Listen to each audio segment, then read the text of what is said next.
when I was in my former role, working and running business development in the oil and gas in Asia Pacific. We had to deal with an end user in the Middle East that was running 17 substations scattered around an oil field. And all of a sudden, they experienced a shutdown in IoT connectivity because a series of failures happened in two or three rugged Ethernet switches connecting substations,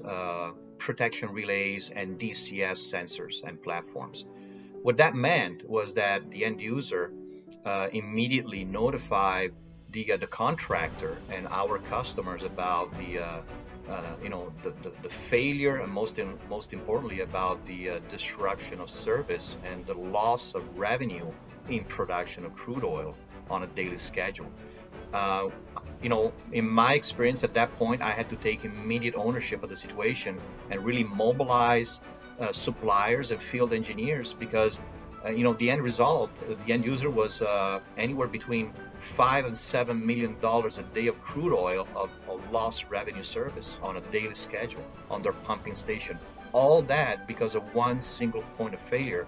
in two Ethernet switches that were, yes, ruggedized in terms of IP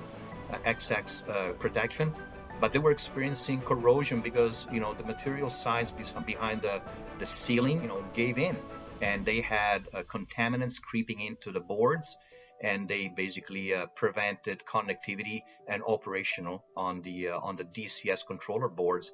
directly into the pumping stations. This daisy chaining of failure events caused millions of dollars in crude oil pumping schedule volumes on the end user site. And